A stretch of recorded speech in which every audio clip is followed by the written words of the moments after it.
Bonjour à toutes et à tous, bienvenue dans Libre Ensemble, votre rendez-vous de la laïcité. Premier ministre de l'histoire du Congo, après 80 ans de règne colonial belge, Patrice Lumumba a marqué l'histoire. Lui qui avait l'intention d'utiliser la richesse de son pays au bénéfice de son peuple, a été assassiné avec deux de ses alliés politiques, Joseph Okito et Maurice Mpolo. Dans des circonstances encore floues aujourd'hui, car jamais justice n'a été rendue.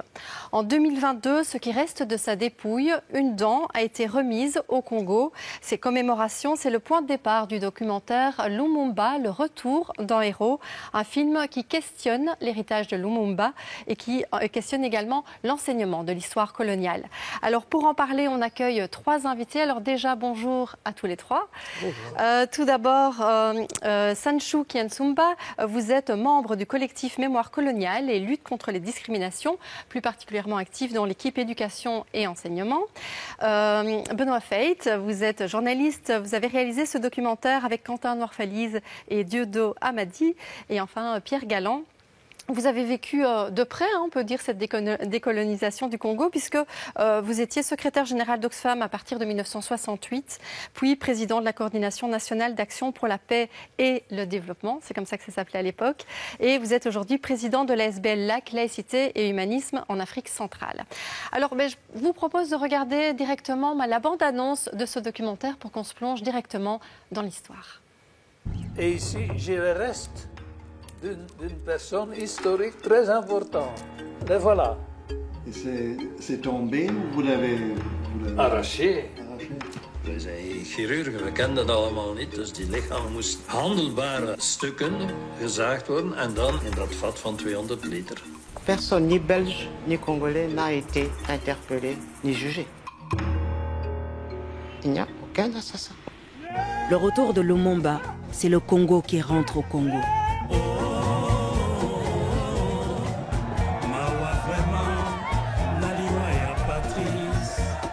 La lutte de Lumumba, c'était la lutte de la liberté pour notre pays. On n'a pas seulement assassiné Lumumba, Okito, Mpolo et les autres. On a assassiné la démocratie. Je suis venu accueillir la dépouille de Patrice Emery Lumumba sur le sol du Katanga. Dat wil zeggen, men probeerde een regime te houden dat de voortdurende export van grondstoffen uit Congo, en Lumumba was een obstakel daarvoor. Tout le Haut-Katanga vivait grâce à l'union minière. Ça veut dire pour des centaines de millions de cuivre dans le pipeline. Tout ce qu'on extrait par terre. Il n'y a pas de miracle. L'explication est simple. Elle est financière. C'est historique, il faut qu'on sache ce qui s'est passé. Lumumba est mort dans des circonstances que vous connaissez, vous les Européens. Et les Belges aujourd'hui nous disent, voilà la preuve. Ce malheureux magistrat belge qui ne comprend rien. C'est désagréable parce que c'est jamais agréable d'être accusé de quelque chose qu'on n'a pas fait, mais ça ne change rien à ma vie. Ensemble, nous allons commencer une lutte sublime qui va mener notre pays à la paix et à la grandeur. Nous allons établir ensemble la justice sociale et assurer que chacun reçoive la juste rémunération de son travail. Nous allons montrer au monde ce que peut faire l'homme noir quand il travaille dans la liberté.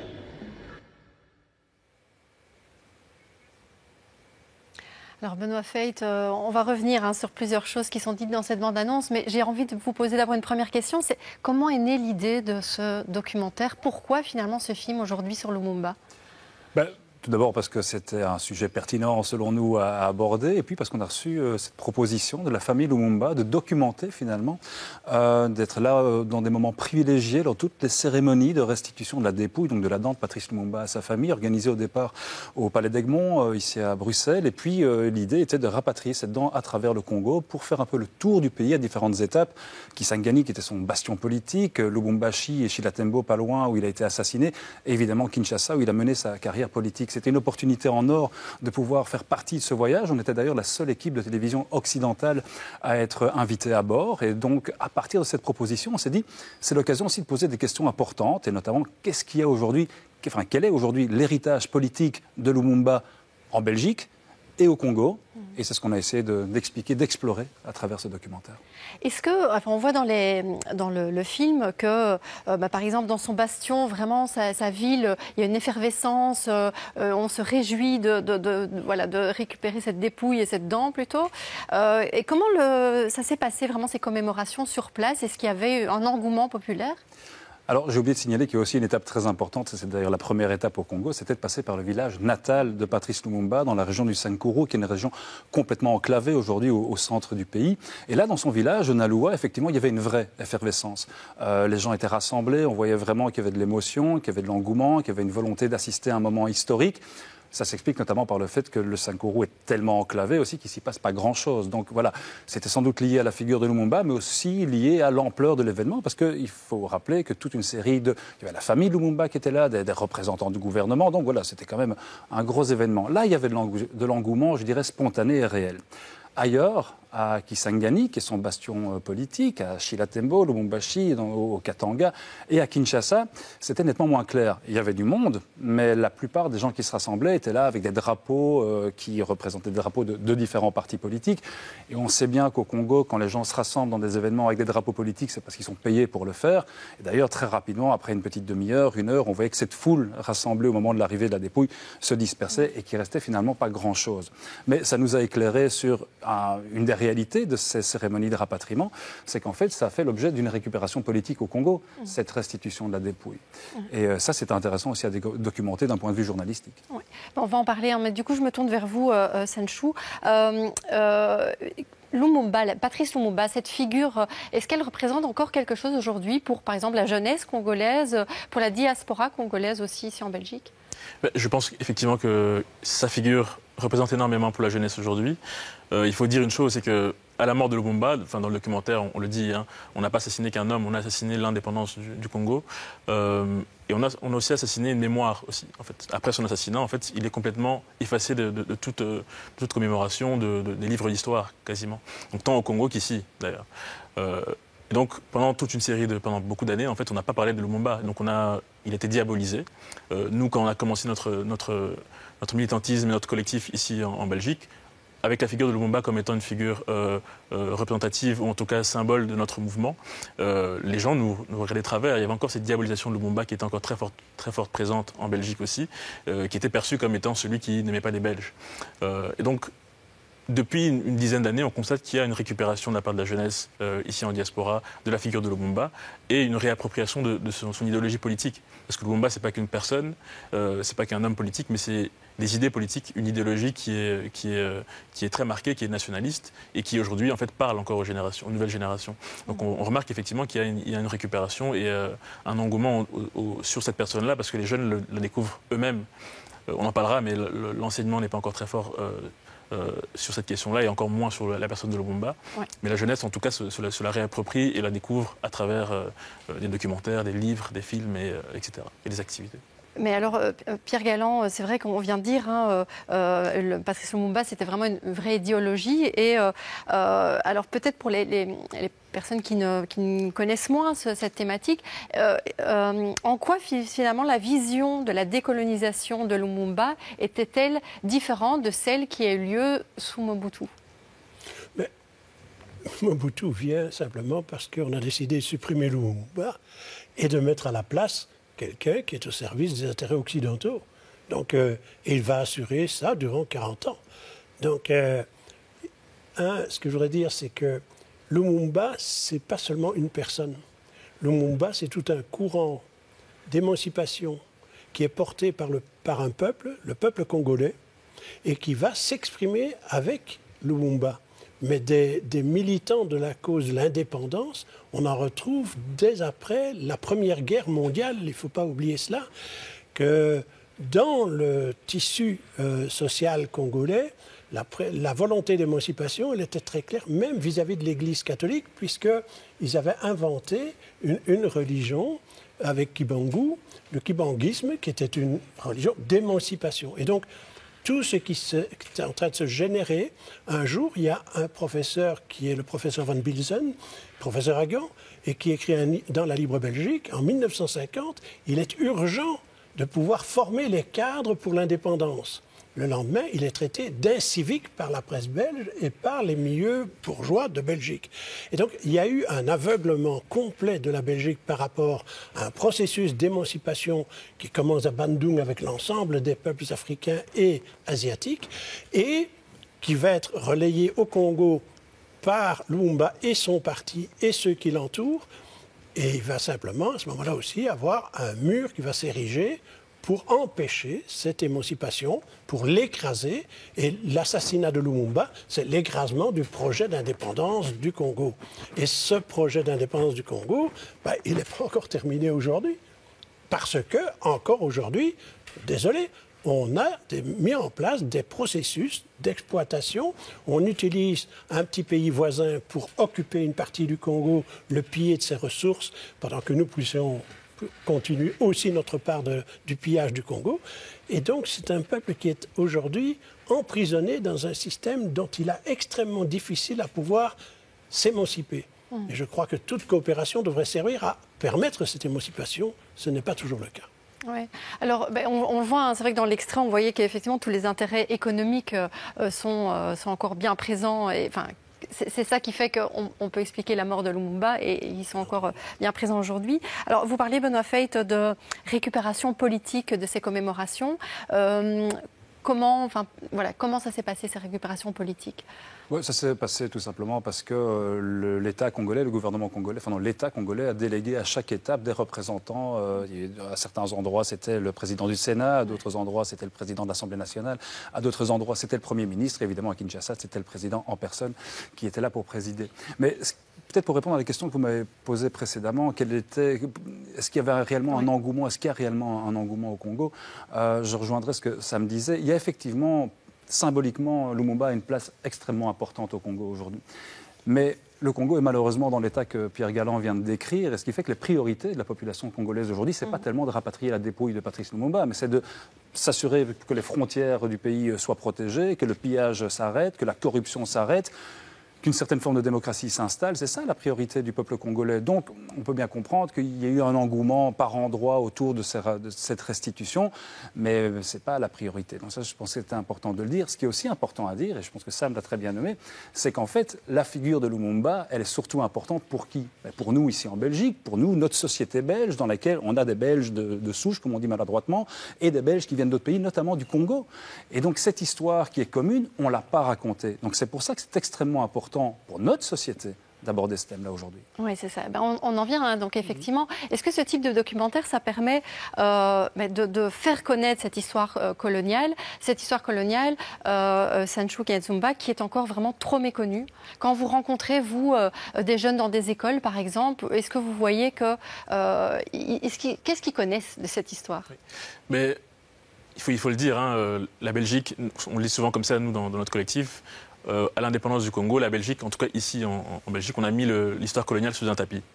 Et donc quand on met de la poussière sous un tapis, à un moment donné, la poussière s'accumule et ça finit par ressortir. Et donc aujourd'hui, la poussière ressort clairement. Et donc l'histoire coloniale, elle revient à la figure de la Belgique un peu comme un boomerang. Là où il y a une dizaine d'années, on parlait quasiment plus de la colonisation. Et donc nous, on a fait une tournée des partis politiques quand notre collectif a été lancé. Et on a posé la question aux partis politiques. On a alerté les partis politiques sur le fait qu'il fallait en fait faire un travail sur cette histoire coloniale-là. Et beaucoup de partis politiques à l'époque nous avaient dit c'est du passé, c'est une histoire qui est révolue. Il y a quelques personnes qui sont âgées, qui ont vécu cette histoire, qui vont partir et puis ça sera fini. Mais on voit très clairement que ce n'est pas le cas. On a eu des exemples très concrets. Donc en 2017, au Pukkelpop, des festivals Pukkelpop, où des jeunes chantaient Couper les mains, le Congo est à nous, et encore pas mal d'exemples dans l'actualité, où on voit clairement que cette histoire coloniale fait encore partie de notre société.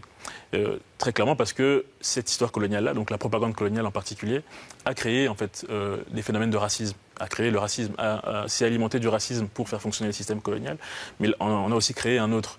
Et donc, en Belgique, ici, la perception qu'on a des populations africaines et même des relations qu'on peut entretenir entre populations est très clairement influencée par cette colonisation-là. Donc en fait, le cordon n'est pas rompu tant qu'on n'a pas fait un travail de fond sur la question de la colonisation.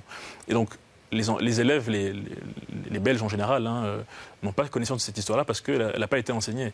Elle n'a pas été enseignée du côté francophone, en tout cas de la Belgique, jusqu'à il y a quelques mois, je pense, c'était pas obligé pour les profs de l'enseignement secondaire d'enseigner l'histoire coloniale. Donc il n'y avait aucune obligation du tout. On disait juste qu'il fallait enseigner la colonisation et pas l'histoire coloniale belge au Congo, au Rwanda et au Burundi. Donc plusieurs profs, n'ayant pas forcément peut-être la formation pour le faire, ont préféré par facilité enseigner l'histoire de la colonisation américaine. Ce qui fait qu'on a des générations de Belges qui n'ont jamais entendu parler de la colonisation et qui parfois ne savent même pas que la Belgique a eu une colonie. Donc ça, c'est des questions qu'on pose quand on fait nos animations. Est-ce que vous savez que la Belgique a eu une colonie? Parfois, on a des réponses assez surprenantes. Donc c'est là où est le centre du problème. Donc c'est que les jeunes ne savent pas parce qu'il y a eu un problème d'enseignement de l'histoire coloniale et qui, malheureusement, a eu les conséquences qu'on connaît aujourd'hui encore dans notre société. Oui. Pierre Galland, mais c'est un peu la même question, mais c'est vrai que vous, par exemple, au niveau de la SBL-LAC, laïcité et humanisme en Afrique centrale, vous faites toute une série de projets avec des écoles. Alors il y en a 2, par exemple, qu'on peut montrer à l'antenne, Modèle Noir Modèle et Figures migrantes, décolonisons-nous. Ça, c'est des projets qui sont faits vraiment dans des écoles parce que c'est des manières d'enseigner l'histoire coloniale pour changer une mentalité. On parlait effectivement du racisme de la société, de discrimination. La seule manière pour que les choses changent, c'est notamment d'enseigner l'histoire coloniale. Mais bien sûr. Vous permettez une toute petite remarque d'abord. C'est que quand on dit Lumumba n'est pas connu en Belgique, c'est clair. Mais si vous sortez de l'Europe, si vous allez en Asie, si vous allez en Amérique latine, si vous allez à l'université Lumumba à Moscou, Lumumba est connu partout dans le monde. Il fait partie de ces grandes figures emblématiques, que ce soit Gandhi, que ce soit Salvador Allende, que ce soit Che Guevara, que ce soit Sankara, que ce soit... enfin, il fait partie de ces gens qui ont créé l'espérance des peuples en lutte pour leur émancipation. Aujourd'hui, c'est ça qu'il faut apprendre chez nous, aux gens. Et Angela Davis était récemment à Bruxelles. On avait loué une salle, c'était tellement petit qu'on a dû l'élargir. On a pris le cirque royal, on avait national, c'était 1800 jeunes qui étaient là. Et elle discute, elle dialogue avec eux et elle termine en disant « N'oubliez pas les 3 grands combats pour notre époque. » Je vais les citer. Le racisme, le colonialisme et le capitalisme. Et elle se fait applaudir par 1800 jeunes qui sont dans la salle, qui ont été invités là par le CAL de la régionale de Bruxelles. Je pense que les jeunes sont demandeurs de connaître l'histoire et que si nous n'arrivons pas à faire en sorte qu'il y ait un nouveau pont qui se place entre l'Afrique, parce que ce n'est pas simplement l'affaire du Congo, c'est toute l'Afrique qui a été marginalisée. Et aujourd'hui, si nous ne recréons pas un pont entre eux et les jeunes Congolais et les jeunes de chez nous, qu'ils s'expliquent entre eux, que nous puissions leur fournir de la matière, de l'histoire, des éléments pour essayer de comprendre, mais qu'ils s'expliquent entre eux. C'est là qu'on va faire renaître une vision de ce que peut être la coexistence entre les peuples, entre les nations, et de recréer un espace du vivre ensemble qui soit un peu cohérent et pas simplement des guerres partout. Donc, ces ouvrages, ça, ce sont des expériences pilotes extraordinaires qui ont été faites par le LAC dans des athénées de Bruxelles et de la Louvière, où des jeunes ont eux-mêmes, pendant 1 an, grâce à des enseignants qui ont cette conviction de l'importance de la lutte contre le colonialisme, le néocolonialisme et le racisme, et qui font tout un travail pendant 1 an avec des jeunes qui termine par une publication, qui termine par une exposition, qui termine par le montage d'un film, parce qu'ils ont vu Rouge Coltan, ils savent ce que c'est, ils savent beaucoup de choses, nos jeunes, aujourd'hui. Seulement, on ne leur permet pas de structurer le projet qui doit venir pour mettre fin au colonialisme et au néocolonialisme. Et ça, ce sont tous les freins dans nos sociétés. Donc, dire, il faut que l'éducation... La ministre Désir a eu le mérite de dire on doit mettre ça dans le programme scolaire. Et ça a été inscrit techniquement dans le programme scolaire. Aujourd'hui, il faut mettre la matière dans le programme scolaire. Il faut donner les moyens pour que ça se fasse. Et là, ce sont 2 beaux exemples que c'est possible. Quand il y a une volonté, c'est possible. Et la ministre, nous l'avons invitée à venir voir. Elle est venue voir. Et je pense que petit à petit, dans la coopération au développement, c'est sur ces modèles-là qu'on doit beaucoup plus travailler en ce qui concerne le Congo, mais pas seulement en ce qui concerne le Congo, parce que c'est toute l'Europe aujourd'hui qui a un passé colonial épouvantable et qui n'a pas géré ni conclu la question. Alors on fait de la poudre, on fait de la coopération au développement. On prétend qu'on fait de la coopération. On n'a jamais rempli nos obligations, même qu'on s'était fixé à nous-mêmes. Fut un temps, on disait il faut le 0,75% pour la coopération au développement. Quand on arrive à 0,30, c'est... Alors, l'année 2000, on a dit, maintenant, on va faire vraiment un effort. Dans les 15 ans, il faut qu'on ait éradiqué la moitié de l'extrême pauvreté. Aujourd'hui, regardez les derniers chiffres du Programme des Nations Unies pour le développement. La pauvreté a augmenté. Et la coopération a diminué. Donc, soyons un peu honnêtes et regardons les choses en face et essayons de trouver des réponses à ces questions-là. Alors, on voit qu'il y a déjà plusieurs pistes qui ont été mises sur la table. Et donc, on parle de l'enseignement, de la coopération. Mais il y a aussi la question de la justice. Et ça, c'est abordé dans le documentaire. On voit qu'en fait, justice n'a jamais été rendue dans cette affaire. Est-ce que le fait, justement, qu'il n'y ait pas de vérité judiciaire, on sait évidemment plus sur les circonstances de la mort de Lumumba aujourd'hui, mais le fait qu'il n'y ait pas de vérité judiciaire, est-ce que c'est un problème et quelque chose qui fait qu'il n'y a pas de réconciliation possible ? C'est ce que dit notamment Isidore Ndaiwel, ce grand historien congolais qu'on a eu la chance de rencontrer à Kinshasa. Il dit on parle de réconciliation, dit-il. Moi je veux bien, mais avant de se réconcilier, il faut au moins qu'on ait lu le livre ensemble et qu'on s'accorde sur l'histoire qui nous concerne. Et ça n'a pas été fait. Il n'y a pas de consensus en Belgique sur ce qu'a été la colonisation. Alors ici, on semble tous être d'accord sur le fait que la colonisation, c'est un système d'exploitation économique et qui a surtout produit du racisme culturel et structurel dont nous héritons encore aujourd'hui dans nos sociétés. On a inventé le racisme pendant la colonisation, on avait commencé à le faire pendant la période de l'esclavage. Mais là, on a créé des droits différents en fonction de la couleur de peau des gens. Ces idées, on a infantilisé les gens. Il faut voir dans le documentaire, je pense que, très honnêtement, c'est une des choses que moi j'ai préféré faire dans ce documentaire, c'est aller chercher les films coloniaux, les archives de la propagande coloniale qui était diffusée dans les années 30, 40, jusque dans les années 50. Il faut entendre les discours qu'on tenait aux Belges sur le Congo, cette œuvre de civilisation. On est encore dans ce déni-là, à quelques endroits aujourd'hui. Il n'y a pas de consensus en Belgique pour qualifier la colonisation de crime quelque part, en tout cas de crime culturel et de crime économique. Ouais. Ça, c'est un travail à faire. Et je rebondis là-dessus juste pour dire qu'effectivement, en 2020, suite notamment aux manifestations autour de la mort de George Floyd aux États-Unis, au déboulonnage de plusieurs statues, il y a une commission parlementaire qui a été lancée, qui était chargée d'examiner justement le passé colonial. Après 300 auditions, 2 ans et demi de travaux, finalement, c'est un échec parce que aucune excuse, aucune recommandation.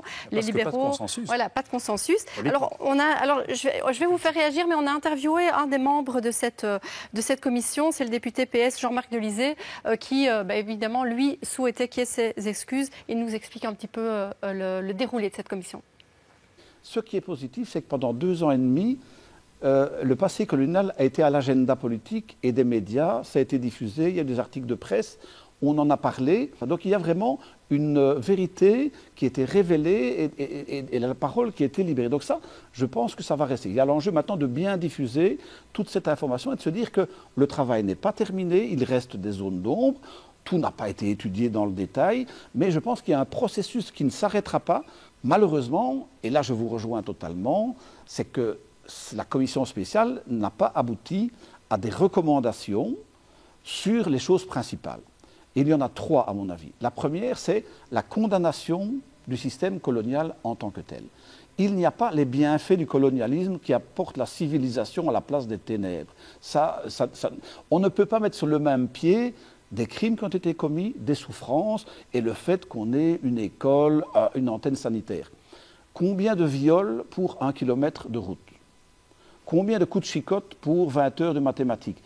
Combien de mains coupées pour une antenne sanitaire? Ça n'a pas de sens. 2, ayant maintenant entendu tous les témoignages que l'on a entendus, la souffrance des métis, etc., les excuses en tant qu'État, nous individuellement, on n'a pas commis de faute, on n'est pas responsable du passé, mais l'État belge en tant que tel, son gouvernement, son chef de l'État, il a exprimé des regrets, donc on évolue, c'est très bien, des regrets. Mais je pense qu'au terme des travaux de la Commission, ayant entendu tout ce que l'on a entendu, ayant pris connaissance de tous ces témoignages, et aussi des historiens, et tout se recoupe de choses vraiment qui sont précises, je pense que la moindre des choses, c'est que la Belgique exprime des excuses.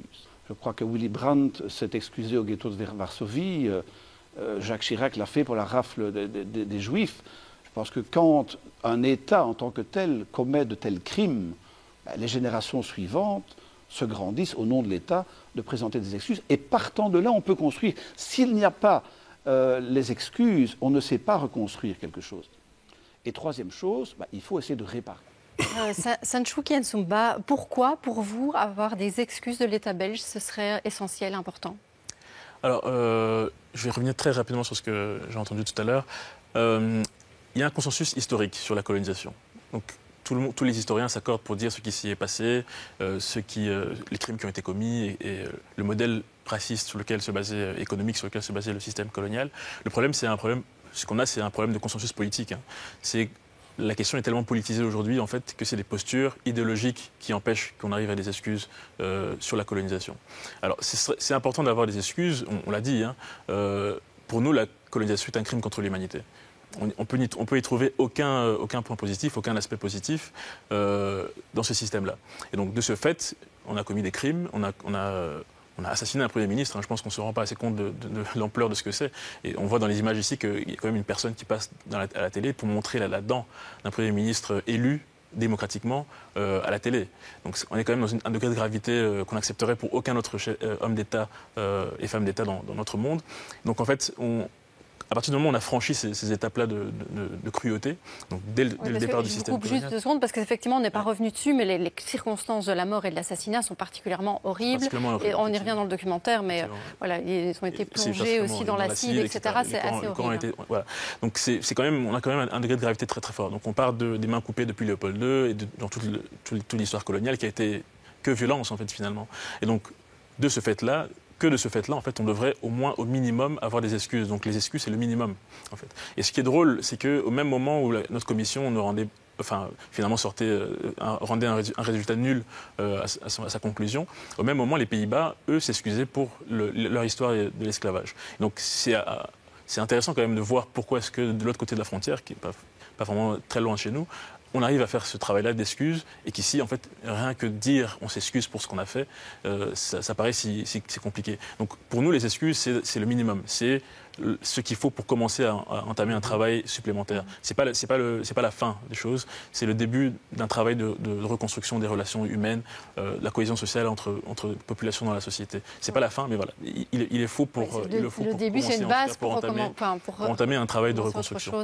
Et une réparation qui est important en fait. On n'en parle pas assez, mais les réparations sont aussi importantes. Alors on arrive déjà à la fin de l'émission. Je voulais quand même dire que ce documentaire, si vous avez envie de le voir, il sera diffusé le 14 octobre dans Retour aux sources, présenté par Élodie de Célis sur la 3. Sur la 3, donc on vous encourage à aller le voir. Et puis les sites internet aussi des 2 associations qui font un vrai travail de conscientisation d'enseignement, donc Mémoire coloniale et lutte contre les discriminations et LAC, laïcité et humanisme en Afrique centrale. Merci vraiment à tous les 3 et merci à vous de nous avoir suivis. Une belle journée à tous.